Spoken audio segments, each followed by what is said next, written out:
우리는 앞서 29장에서 하나님께서 예레미야로 하여금 포로된 유다 백성들에게 편지를 하여서 너희들 가운데 거짓 선지자들이 이제 곧 돌아올 것이라고 이렇게 너희를 속이고 있지만, 거짓 예언을 말하고 있지만,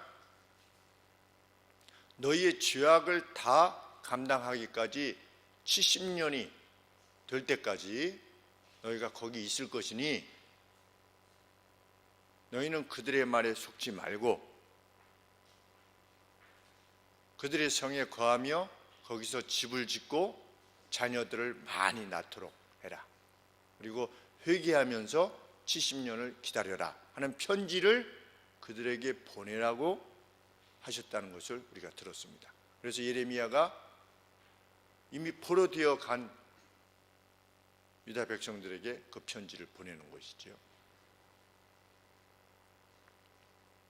그때 하나님께서 강조하시는 바는 무엇입니까?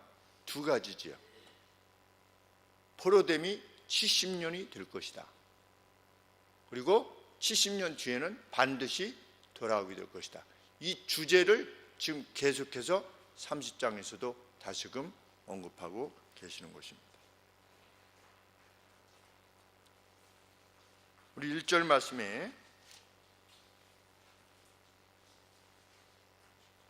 하나님께서 예레미야 선지자에게 다시금 말씀하십니다. 뭐라고 말씀하시냐? 3절 말씀에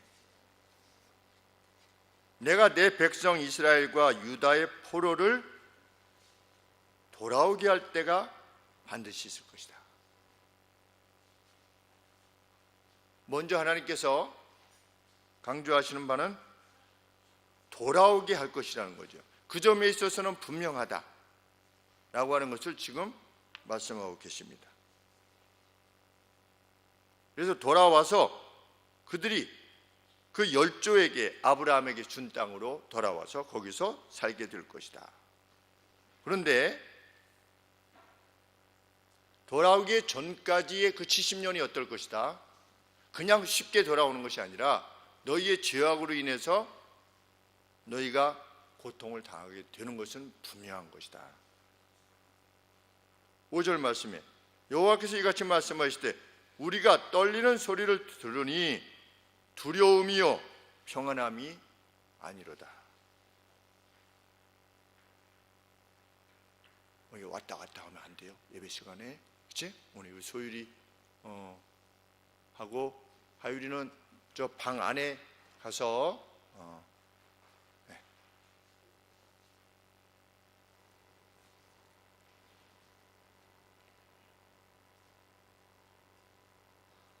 그 70년의 과정이 결코 쉽게 끝나지 않을 것이다 라고 하는 점을 밝히시는 겁니다. 30장의 내용은 이렇습니다. 여호와께서 돌아오게 하실 거다. 그러나 돌아오게 하시기 전에 너희들이 70년이라고 하는 그 죄악으로 말미암는 그 고통의 과정이 있을 것이다. 이렇게 말씀하시면서 다시 요 과정이 끝나야지 돌아오게 될 거다. 그 구조가 그렇게 되어 있습니다. 30장의 구조가 너희가 돌아오게 될 거다. 그러나 돌아오기 전까지는 어떻게 될 거다? 너희들이 죄악으로 고통을 당할 것이다. 그러나 그 고통이 끝나면 다시금 돌아올 것이다. 이런 구조로 지금 하나님의 말씀이 되어져 있는 것입니다. 그런데 그곳에서의 고통이 어떨 것이다? 6절 말씀에 너희는 자식을 해산하는 남자가 있는가 물어보라. 자식을 낳는 남자가 있는가? 없지요, 당연히. 그런데 포로되어 간 유다 백성들이 어떤 형편이 될 것이다? 얼굴이 창백해가지고 해산하는 여인처럼 허리에 손을 얹으면서 아이고 이렇게 고통하는 그러한 고통을 포로되어 가서 감당하게 될 것이다. 결코 쉽게 끝나지 않을 것이다 라고 하는 점을 지금 말씀하고 있는 겁니다. 왜? 거짓 선지자들이 빨리 돌아갈 것이라고 거짓 예언을 했기 때문에. 그것이 6절 말씀입니다. 7절 슬프다 그날이여 비할 데 없이 크니 이는 야곱의 환난의 때가 되미로다. 많은 그러면서 또 뭐라고 말씀하십니까? 그러나 그가 그것으로부터 구조받게 될 것이다.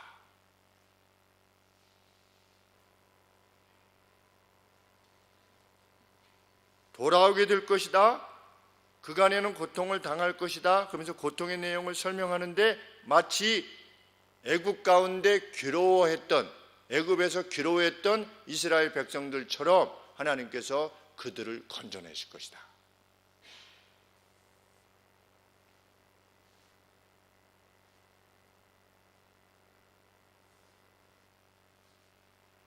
어떻게 건져내실 것이다?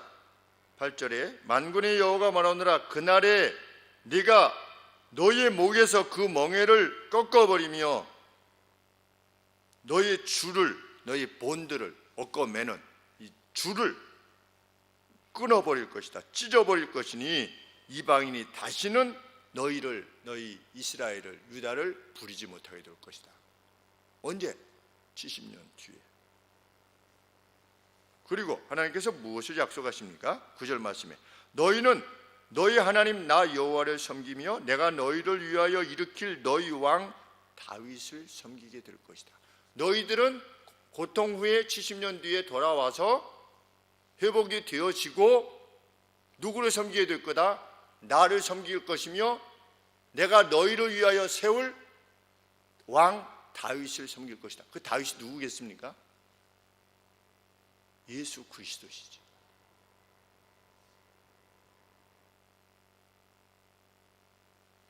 하나님은 역사에 대해서 말씀하시는 거죠. 이사야 선지자를 통해서 말씀하신 것처럼 하나님은 미래사에 대해서 말씀하시는데 너희가 70년 뒤에 돌아올 것이다. 그러나 70년 뒤에 돌아오게 될 것이다가 궁극적인 목적이 아니고 그 뒤에 너희들이 어떻게 될 거다. 돌아와서 나 여호와를 섬길 것이며 내가 너희를 위해서 세울 다윗에게 하나님께서 뭐라고 약속하셨습니까? 너로부터 그 왕은 어떻게 될 것이다? 그 보좌가 영원할 것이다 그랬습니다. 그 영원한 보좌의 그 왕 누구냐? 다윗의 후손 가운데 오신 예수 그리스도를 말하는 것이지요.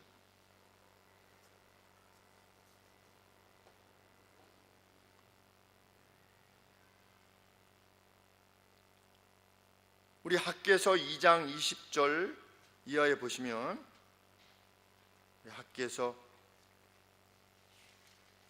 학개 스가랴 말라기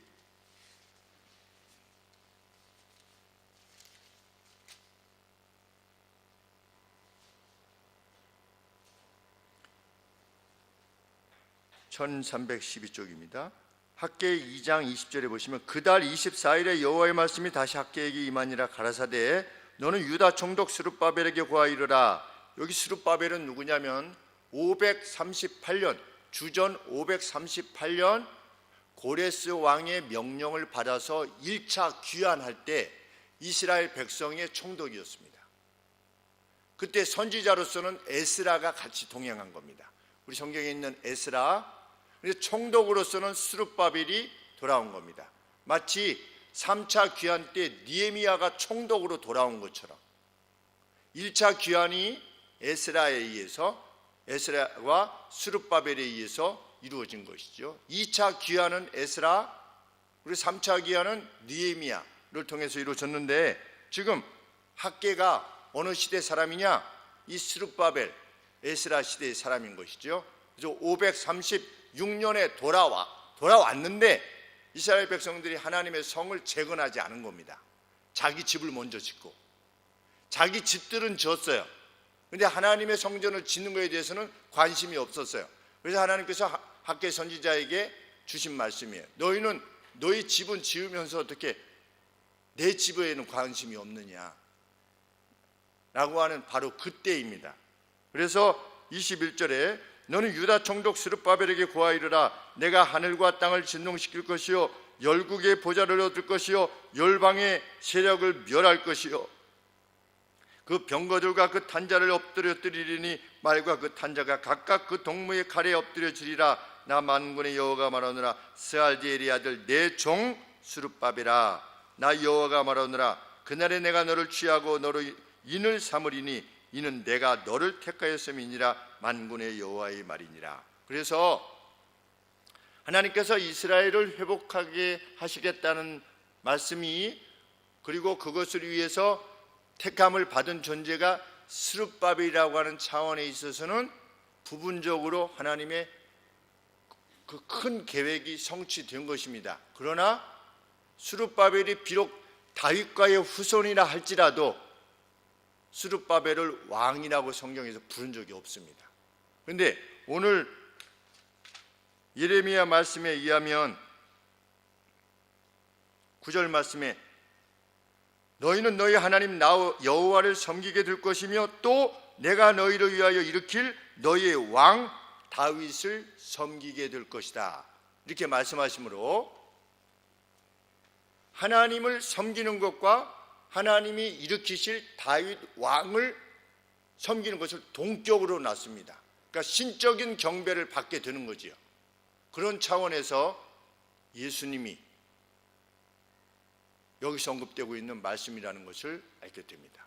그러면 하나님의 예언은 무엇입니까? 70년간 고통받을 것이다. 너희들이 돌아올 것이다. 그리고 나와 내가 세운 나의 종 메시아 예수 그리스도 다윗을 왕을 섬기게 될 것이다. 이렇게 예언케 하신 겁니다. 그래서 예수님께서 오셨을 때 이스라엘 백성들이 미처 다 깨닫지 못하는 상황 가운데서도 뭐라고 언급하는 것입니까? 다윗의 왕, 그렇죠? 예수님에 대해서 다윗과의 왕이라고 언급하는 겁니다. 왜? 구약을 이렇게 이해해 왔기 때문에.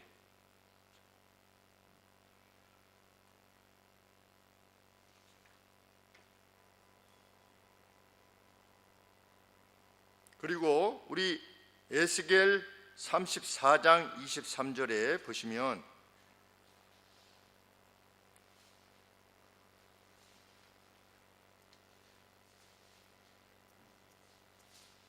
에스겔 34장 23절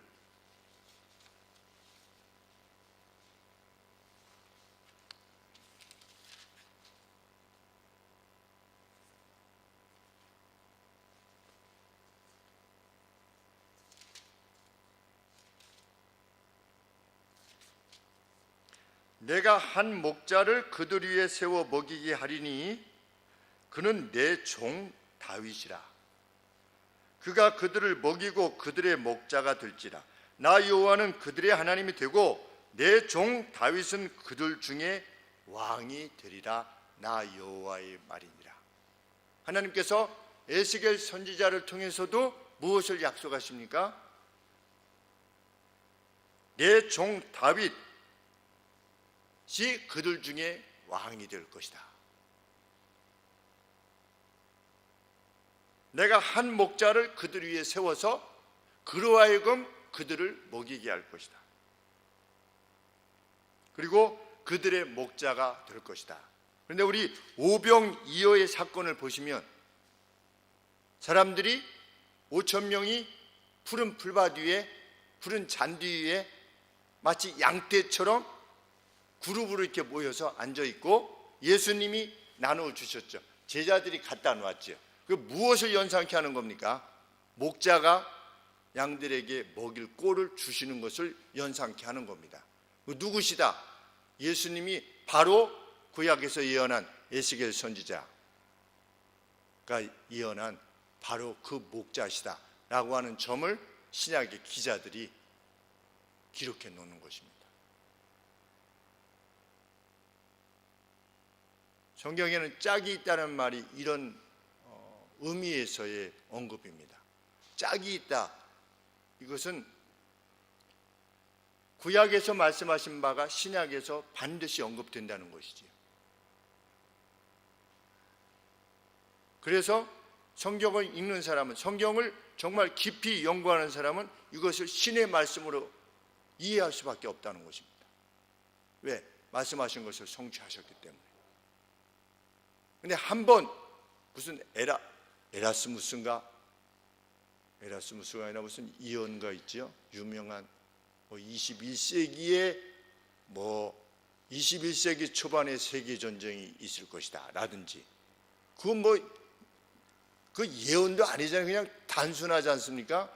무슨 구체적 내용도 없이 이런 거예요. 그렇죠? 근데 성경은 그것이 아니고 구체적으로 언급된 것이 이루어질 때 우리는 신 존재를 인식할 수밖에 없는 것이죠.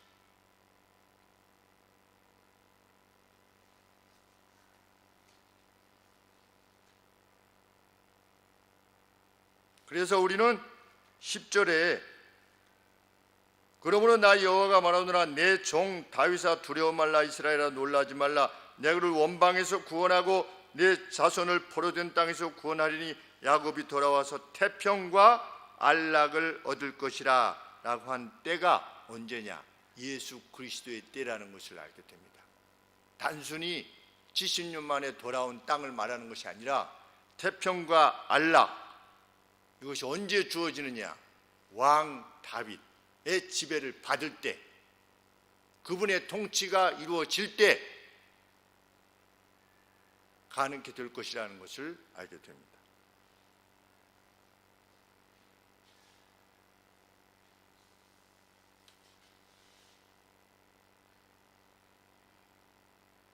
그렇게 하나님께서는 돌아와서 회복될 것을 말씀하십니다. 그러면서 11절 하반절에 중반절 이후에 상반절에 이렇지요. 나 여호와가 말하노라 내가 너와 함께하여 너를 구원할 것이라 내가 너를 흩었던 그 열방들은 다 내가 진멸할 것이다. 그러나 너희는 진멸하지 아니할 것이다. 그러나 다시금 무드가 바뀌는 겁니다. 어떤 무드로 바뀌는 겁니까? 분명히 너희는 완전히 면하지 않고 내가 너희들을 회복할 것이고 너희가 돌아올 것이다. 그러나 이것은 분명하다. 뭐가? 내가 바른 길로 너희를 징계할 것이요 바르게 너희를 훈육할 것이요 결코 무지한 자로 여기지 아니할 것이다. 원문으로 이러합니다. 나는 너희를 바르게 훈육할 것이요 결코 너희를 벌하지 않은 채로 남겨두지 않을 것이다. 이것이 원문입니다. 원문에 좀 더 충실한 해석입니다. 너희가 반드시 너희 죄 때문에 징계를 받게 될 것이다. 그것이 뭡니까? 그게 70년이라는 겁니다. 너희를 사랑하는 마음을 내가 분명히 있지만 너희 죄는 징계를 받아야 된다는 거죠.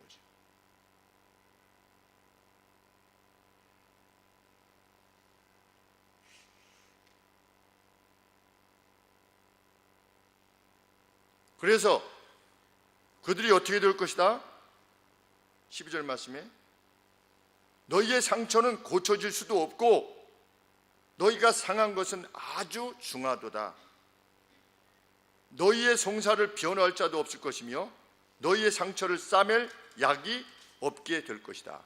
너를 사랑하던 이전의 사람들이 다 너희 이스라엘 유다를 잊고 찾지 아니할 것이다. 왜냐하면 너희의 죄악들이 크고 너희의 죄악들이 이니퀴티 그런데 그것은 죄악을 말합니다.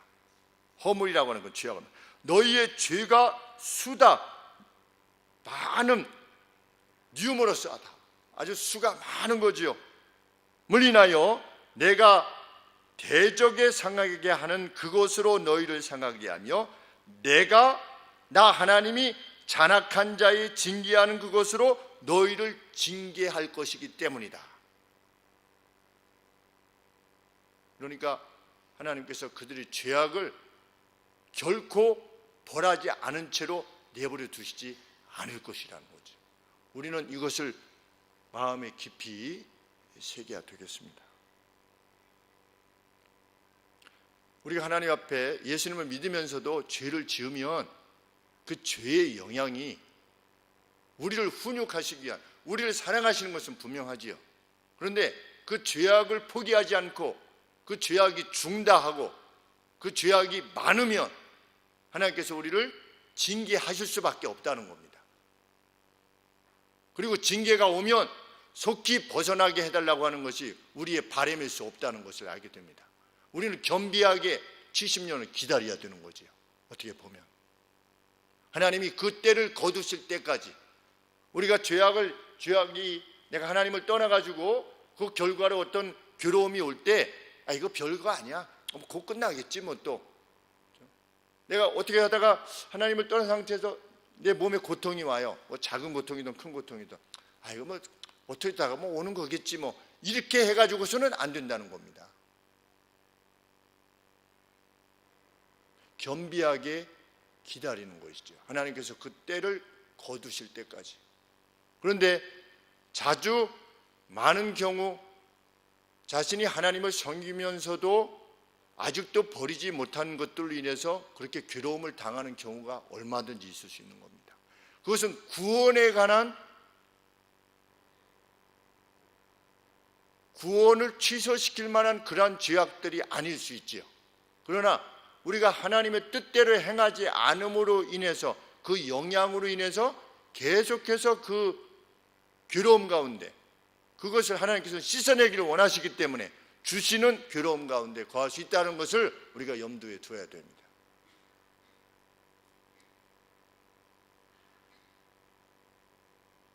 우리가 누구를 미워하는 것, 조롱하는 것, 조소하는 것, 분노하는 것, 이런 거는 우리의 구원을 취소할 만한 것이 아니지요. 그런데 그러한 일상의 삶을 살아가게 되다 보면 그게 나한테 뭐가 됩니까? 괴로움이 되는 겁니다. 그 영향 때문에 사람들이 나를 싫어하고, 거래처의 사람들이 나를 싫어하고, 나를 만난 사람들이 나를 싫어하게 되고, 그 사람 일을 도와주고 싶어 하지 아니하게 되고, 이런 것들이 다 뭡니까? 그런 것들이 다 죄악으로 말미암아서 오는 하나님의 뜻을 따르지 않음으로 발생하게 되는 어려움들일 수 있는 것이죠. 그러면 지혜자는 속히 깨닫고 어떻게 해야 됩니까? 겸비하게 하나님의 뜻으로 돌아가야 됩니다.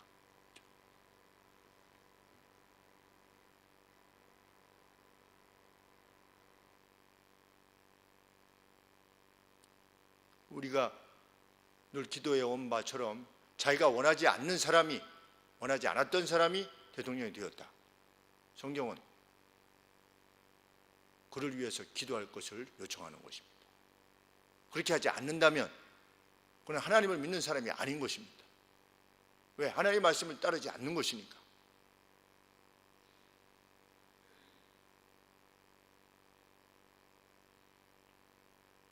우리는 매일의 일상에 있어서 하나님의 뜻이 명백하게 밝히는 것에 대해서 따라야만 하죠. 그래야지 하나님의 사람이고 하나님이 혹 허락하시게 되는 그 훈육으로부터 노임을 받을 수 있게 됩니다.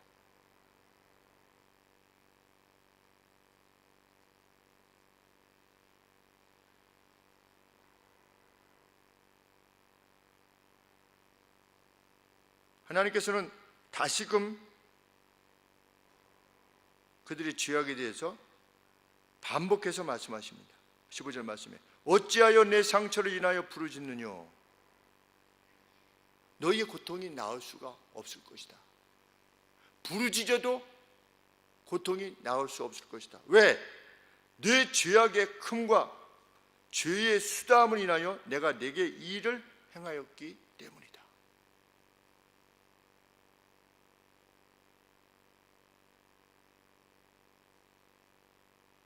70년의 고통이 있을 거라는 거죠. 우리는 그것과 관계없는 사람으로 살아가기를 원해야 될 것입니다. 왜? 하나님 원하시지 않는 길을 선택하면 그것을 감당해내야만 되는 시간이 있게 됩니다. 너무나 아깝지 않습니까? 우리 인생에. 그거 없이 처음부터 끝까지 하나님이 원하시는 방향으로만 가게 되면 그 하나님의 훈육과 하나님의 징계와 관계없이 일생을 살게 되는 것인데, 한번 가보지 뭐 하다가 어떻게 되는 겁니까?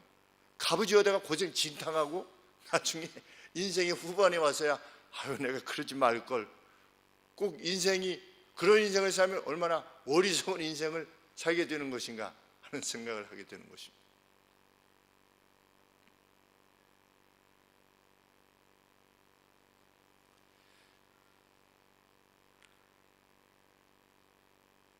(16절에) 다시금 하나님은 회복을 말씀하십니다. 그러나 이게 계속 반복되지요. 무릇 너를 먹는 자는 먹히며 무릇 너를 치는 자는 다 포로가 되며 너를 달취하는 자는 달취를 당하며 무릇 너를 약탈하는 자는 내가 그로 약탈을 당하게 할 것이다. 그런데 하나님께서 이스라엘을, 유다를 괴롭힌 나라를 징치하시는 그 이유에 대해서 이번에는 다른 차원에서 말씀하십니다. 17절에 나 여호와가 말하노라 그들이 쫓겨난 자라 하며 찾는 자가 없는 시온이라고 조롱을 하는 겁니다. 누가? 원수 이방들이. 누구에 대해서? 하나님의 백성인 유다 백성들에 대해서 그들 쫓겨났잖아, 이렇게. 그리고 아무도 시온을 찾지를 않아, 이렇게. 그렇게 말한즉 내가 너희를 치료하여 네 상처를 낫게 할 것이다. 우리 과거에 하나님께서 이스라엘을 다 멸하시고 모세를 통해서 새 민족을 이루어가지고 세상을 구원하게 하시려고 그렇게 마음 먹으셨을 때 모세가 뭐라고 하나님께 말씀드렸습니까? 만약 이 백성을 광야에서 다 죽이시면 여호와라는 신이 애굽에서 데려가지고 광야에서 다 죽였다고 하더라 라고 해서 하나님의 이름이 멸시를 받게 될 것인데 하나님 그래도 괜찮으시겠습니까? 그러면 하나님의 이름이 모욕을 당하시게 되는 건데 그거 괜찮겠습니까? 그렇게 되면 안 되지 않습니까? 그랬더니 하나님의 마음을 체인지하셨다. 그러니까 이스라엘의 악과 관계없이 하나님의 이름 자체에 대한 열심으로, 그렇죠? 하나님의 이름 자체에 대한 열심으로 그 마음을 바꾸신 것처럼 이번에는 다른 차원에서 하나님께서 말씀하시는데 이스라엘을 사랑하시고 그 가운데 메시아를 보내시고자 하는 그 차원에서 뿐만 아니라 하나님의 이름이 멸시당하는 것을 내가 결코 용납지 아니할 것이다. 그래서 그들을 멸하고 어떻게 할 거다? 내 백성을 치유하게 될 것이다. 언제? 70년 뒤에 그들이 겸비하게 그 날들을 다 감당한 후에.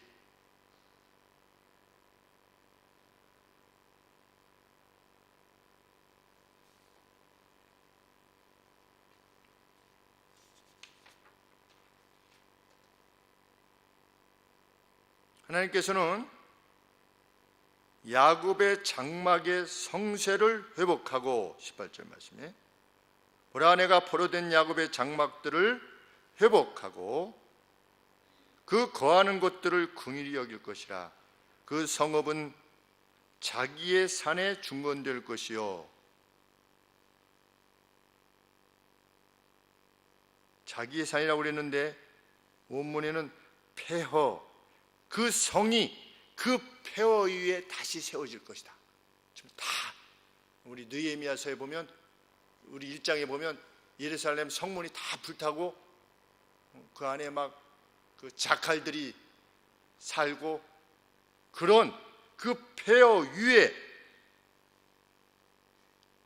성이 중건될 것이고 그것의 본 장소에 세워질 것이다. 그런데 그때 무슨 소리가 들릴 것이다? 감사하는 소리와 즐거워하는 자의 목소리가 그 중에서 퍼져나올 것이다. 하나님께서는 그들을 번성케 하실 것이고 그 수가 줄어들지 않게 하실 것이며 영화롭게 할 것이고 결코 미미한 족속이 되지 않게끔 하실 것이다. 이렇게 약속하십니다. 지금 다 사로잡혀 가지고서 다 그런 고통 당하면 다 끝날 것 같지 않습니까? 우리 야곱의 70인이 애굽에 들어가 가지고 무수히 많아지니까, 너무 많아지니까 파라오가 두려워서 남자들은 남은 다 죽이라고 하지 않았습니까? 그렇게 되면 수가 줄어들어야 되잖아요, 그렇죠? 줄어들기를 원했는데 하나님께서 줄어들게 하신 것이 아니라 폭발적으로 번성케 하셨지요. 벌써 이 산파가 가기 전에 벌써 이 히브리 여인들은 강건해 가지고서 그냥 막 낳는 거예요. 왜냐하면 산파들에게 명령을 했잖아요. 나면은 아들이면 죽여라 이렇게 됐는데 산파가 가기도 전에 벌써 아기를 다 낳은 거예요, 이미. 그러니까 낳는데 죽일 수는 없잖아요. 이미 산파가 가서 가령 예를 들면 그 명령을 따랐다면 가가지고서 죽이고 나서 아유 사산됐네요 이렇게 할 건데, 이미 다 나아가지고 아기가 이렇게 살아서 건강하게 된 거를 벌써 봤는데 가서 산파가 죽일 수도 없는 일이고, 산파가 또 하나님을 섬기는 이들이었고, 그렇게 함으로써 그 수가 계속해서 번영하게 하시는 것처럼 이 회복되어지는 하나님의 나라가 어떻게 될 거다? 번영케 될 것이며 많아질 것이다. 그 많아질 것이라고 하는 것을 예수님이 오셔서 뭐라고 말씀하셨습니까? 복음에 대해서 길에 뿌려진 것처럼 그냥 복음 듣고 치워버리는 사람도 있고, 좀 처음에는 복음을 받아들이는 것처럼 하다가 세상 근심 때문에 버리는 사람도 있고, 돌짝밭도 있고, 가시덤불 세상이 좋아하는 것들 때문에 또 복음을 떠나는 사람도 있을 거지만, 궁극적으로 이 복음이 어떻게 될 거다? 30배, 60배, 100배의 열매를 반드시 맺게 될 것이다. 여자가 가루 서말에, 밀가루 서말에 이렇게 이스트를 넣은 것처럼 확장되어 갈 것이다. 예수님께서 이렇게 말씀하셨습니다. 그 일종의 예언이죠, 예언. 그러니까 그 말씀은 너희들은 30배, 60배, 10배, 100배 열매가 되라, 이 말씀이 아니고 예언입니다. 하나님 나라가 확장될 것이다. 그 수가 많아질 것이다. 그런데 이미 예레미야서에 그 다윗 왕의 지배를 받는 이들이, 그 다스림을 받는 이들이, 그 다윗 왕을 섬기는, 그 메시아를 섬기는 이들이 무수히 늘어날 것이다 라고 하는 것이 이미 예언되어져 있는 겁니다. 예수님 오시기 전 600년 전에 이미. 그래서 사도행전은 무엇을 기록한 것입니까? 하루에 4,000명, 5,000명이 주께로 돌아오더라. 19절 말씀에 감사하는 소리와 즐거워하는 자의 목소리가 그 중에서 나오게 될 것이다. 그 다윗 왕의 지배를 받는, 다스림을 받는 이들 가운데 나올 것이다. 회복되어진 이들부터 나올 것이다. 그런데 우리 느헤미야서에 보면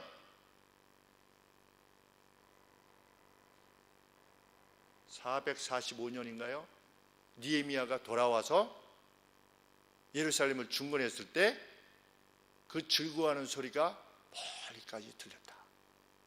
기록하고 있는 거죠. 부분적인 성취입니다.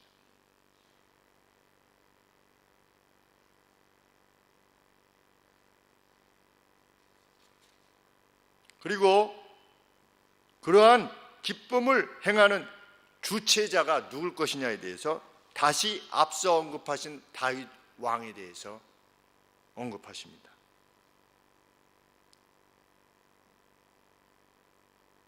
20절 말씀에 그 자손은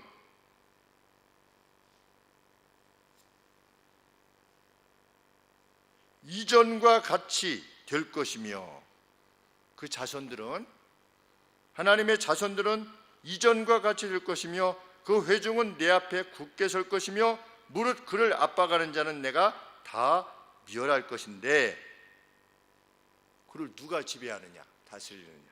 21절에 그 왕은 그러는데, 그 왕은 뭐냐면 그분의 영광스러운 인물은, 이런 뜻입니다. 그분의 영광스러운 인물, 그분은 누굽니까? 하나님입니다. 그렇죠? 하나님의 영광스러운, 글로리어스한 영광스러운 존재는 그들 가운데서 날 것이요. 누가? 그 왕이 그들 가운데 이스라엘로부터 나올 것이라는 거예요. 그 왕이,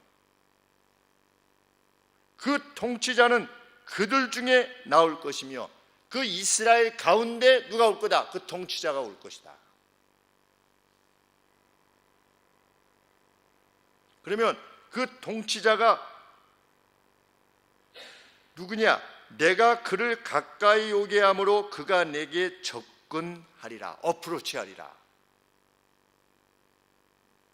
이스라엘 백성들 가운데 왕이, 앞에서 언급한 다윗, 그 왕이 나올 것인데, 하나님께서 어떻게 할 거다? 내가 그를 나에게로 가까이 오게 할 것인데, 그래서 그가 내게 가까이 오게 될 것이다. 그가 누구냐? 담대히 내게 접근할 자가 누구뇨? 여호와의 말이니라. 하나님 앞에 데어 투 이렇게 되어 있는데, 감히 자기의 죽음을 무릅쓰고 가까이 올 자가 누구겠느냐, 이렇게 하나님께서 스스로 부르시는 겁니다. 왜? 이사야 선지자가 스랍들 가운데, 천사들 가운데 계신 하나님의 영광을 보고 뭐라고 그랬습니까? 하루다 나여 죽게 되었도다. 내가 왜? 하나님의 영광을 보았기 때문에. 그렇죠? 그 어떤 인간도 하나님의 영광을 직접 볼 때는 두려워서 떨 수밖에 없는 거죠. 왜? 죽게 되었도다. 그런데 하나님께서 이스라엘 백성들 가운데서 보내실 그 왕, 그 다윗 왕은 누가 세우신다? 하나님께서 세우실 것이다. 앞선 내용의 언급은 뭡니까? 나를 섬기듯이 백성들이 그를 섬길 것이다. 누굽니까? 예수 그리스도밖에 없는 것입니다. 메시아가 보내질 것이다. 그러면 앞서 언급한 그 자손이 이전과 같을 것이며 그 회중은 내게 굳게 설 것이요 무릇 그들을 압박하는 자는 내가 다 벌할 것이다. 이스라엘을 압박하는 자는 그것을 주체적으로 이루시는 분 누구냐? 그 메시아이신 거지.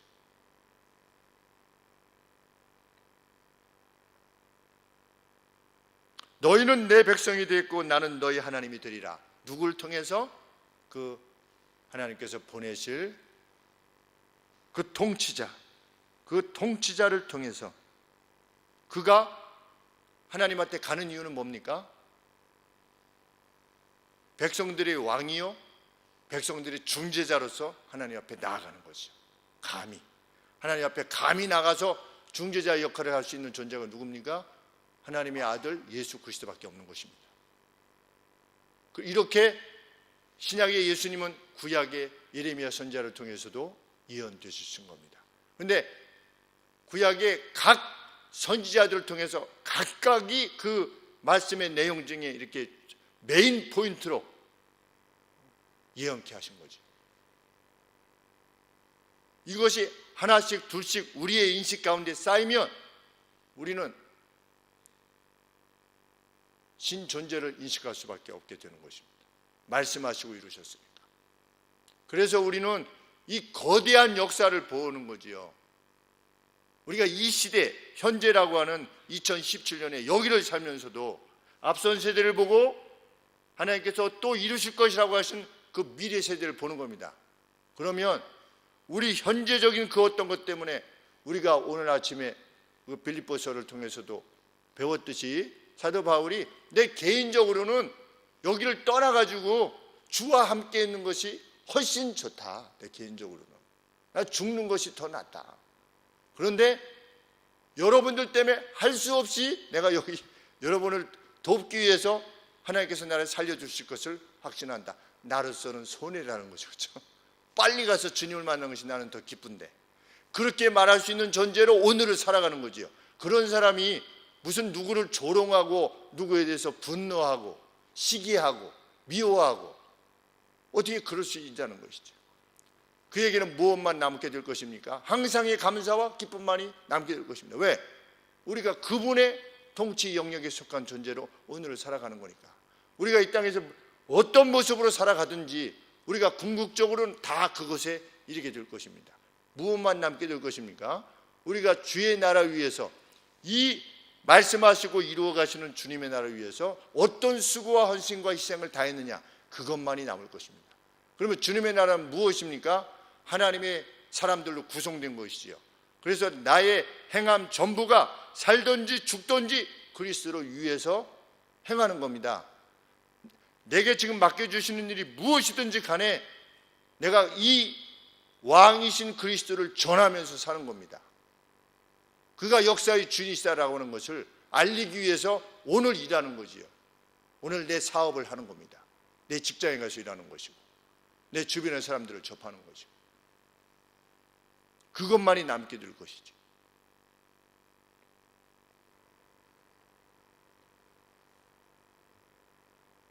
그러므로 22절 말씀만 딱 따가지고 너희는 내 백성이 되었고 나는 너희 하나님이 되리라.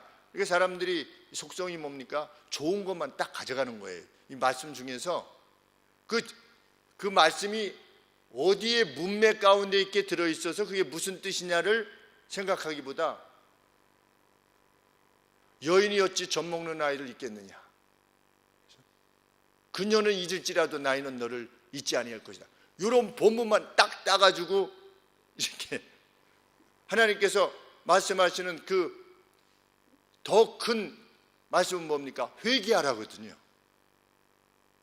회개하라. 차라리 성전문을 닫는 자가 있으면 좋겠다. 죄악과 더불어서 나를 섬기는 것을 나는 견딜 수가 없다. 나 역겨워서 견딜 수가 없다. 이런 말씀은 머릿속에 없어요. 그런데 그것이 중심되면서 회개하라, 회개하라. 나는 너희를 사랑해서 돌려보내게 할 것이다. 그러나 너희들에게 정말 급한 것보다 회개하고 내가 원하는 삶으로 돌아와라. 이건데 그것에 대해서는 잘 안 해요. 그렇죠? 요새 그런 말씀 잘 못 들어봅니다. 차라리 문을 닫았으면 좋겠다. 오늘은 어떠할까 이런 생각을 해보게 됩니다. 하나님께서 오늘의 교회들을, 우리 교회를 비롯한 모든 교회들을 생각할 때 하나님께서는 차라리 문을 닫았으면 좋겠다. 그것이 나를 섬기는 경배냐? 라고 하실지, 아니면 칭찬받는 교회로 우리들의 교회들을 말씀하실지.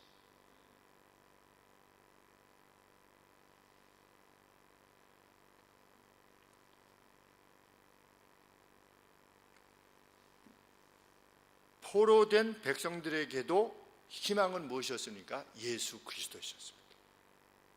하나님께서 세우실 왕. 그런데 그들의 현재만을 생각하는 존재들은 자신들이 바벨론에서 돌아올 거냐 말 거냐 이것만 논했겠지요. 그러나 다니엘 같은 사람들은 어떻게 했습니까? 포로됨 가운데서도 하나님께서 보내실 그 왕, 그 왕을 기대하면서 그날을 사는 거지요. 그래서 거의 90세, 100세가 되어도 사자굴 속에 들어서 죽인다고 해도 뭡니까? 하나님을 섬기면서 살아간 것입니다. 왜? 이 원대한 하나님의 계획을 그가 인식했기 때문에. 우리는 우리의 영혼들에게 우리가 이러한 신비한 비밀을 품고 있는 사람들이라고 하는 것을 인식해야만 됩니다. 고등학교 동창 친구들을 만나면 제가 목사가 되었다는 것이 참 기쁘대요. 아마 한 1000몇 명 중에서 알려진 바로는 저하고 또 다른 그 어떤 친구가 목사가 됐다는 얘기를 들었습니다. 한 1000명 중에서 한 2명이 목사가 된 거죠. 그런데 그 친구, 이제 장난스럽게 말하는 친구인데, 나는 친구라도 목사님 앞에서는 반말이 안 돼. 이러면서 그랬어요, 저랬어요 이렇게 얘기를 해요. 그 교회 안 다니는 친구예요. 그러니까 믿지 않지만 목사의 삶에 대해서는 무엇인가 김희승이가 쟤는 착한 애다 라고 하는 것 때문이 아니라 그 목사라고 하는 인물 위에 있을 수 있는 어떤 신성, 그것이 인식되어지는 것이지요. 왜냐하면 우리 전도서 말씀처럼 모든 사람에게는 영원을 사모하는 마음을 주셨다 라고 말씀하셨기 때문에, 그래서 우리 각각이 자기 자신에게 머무는 어떤 신성을 상대로 하여금 느끼게 하는 것, 그것이 우리의 인생의 목적이 되는 것이죠. 그것은 목사님에게만 있는 것이 아니라 누가 나를 집사로 인식할 때 그 집사 안에서 신성을 인식하는 거지요. 성도라고 했을 때 저 사람은 예수님을 믿는 사람이야 라고 했을 때 그에게서 인식되어지는 그 어떤 특별한 미스테리한 점이 있어야 되는 거죠. 그런데 언제 그것을 사람들이 인식하느냐? 하나님의 말씀을 조차 행할 때 그것이 인식되어질 것입니다. 똑같이 행하면 전도하다 보면 그런 이야기를 듣게 되는 것입니다. 별로 이게 예수 믿는 사람보다 내가 더 착한 것 같아. 왜 안 간다는 겁니다. 신성이 인식되지 않는다는 거죠.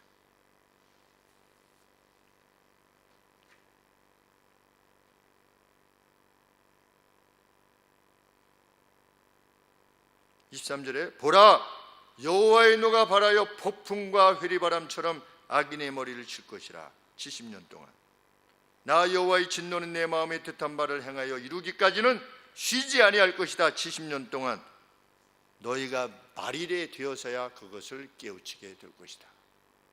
그것이 무슨 말씀인지 너희들이 훗날에 알게 될 것이다. 우리는 역사의 뒤쪽에서 깨우쳤지요. 이것이 이렇구나 라고 하는 것을 깨우쳤습니다. 우리는 무엇을 인식하게 됩니까? 죄악이라고 하는 부정과 멀리 있는 것이 현지적인 하나님의 징계로부터 멀리 있는 길이라고 하는 것을 우리는 먼저 인식하게 됩니다. 우리가 현재적으로 살면서 하나님의 징계와 멀리 있으려면 죄악이라고 하는 부정으로부터 멀리 있어야 되는 거죠. 유다는 그렇지 못했던 것처럼. 그리고 그 죄악의 부정을 말갛게 하기 위해서 보내실 것이라고 약속하신 그 다윗 왕, 그분의 다스림 안에 있는 것, 그것이 참으로 지혜로운 길이고 그 다윗 왕을 통해서 완성되게 될 새 예루살렘이라고 하는 성과 그 왕국이 있을 것이라고 하는 것을 믿고 그분의 통치 안에 거하기를 원하는 것이야말로 진정한 복됨의 길이라고 하는 것을 확신하는 것입니다. 우리는 그 안에 이미 있는 것이죠. 이것 자체가 얼마나 기쁘고 감사한 일인지 알 수 없습니다. 우리는 하늘의 비밀에 대해서 다 들었습니다. 그리고 알고 있습니다. 확신하는 만큼 우리는 행할 것입니다. 우리의 생애가 다 가기 전에 조금이라도 더 건강하고 행할 수 있을 때, 그리고 기회가 주어질 때 그 일에 정진해 나가는, 죄악을 버리고 의를 선택하기를 기뻐하는 저희들 모두가 되기를 소원합니다. 기도하겠습니다. 아버지, 죄가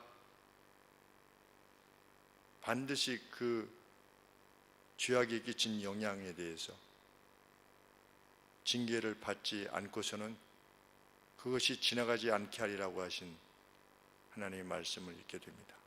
그들 가운데서도 제사가 있었을 것입니다. 그러나 제사와 함께 죄악을 행했을 때 그 죄악으로 말미암는 고통이 그들에게 있었음을 보게 되옵나이다. 오늘을 살아가는 동안 하나님이 버리라고 하신 것은 정말 버리게 하여 주옵소서. 버리려고 하는데 버려지지 않는다라고 하는 말하지 않게 하여 주시고, 아버지, 자기 자신을 죽이는 것 같이 버리게 하여 주사 그 부정이 끼치는 해악으로부터, 고통으로부터, 해산의 고통으로부터 아버지 관계없는 자로서 살아갈 수 있도록 하나님 도와주시옵소서.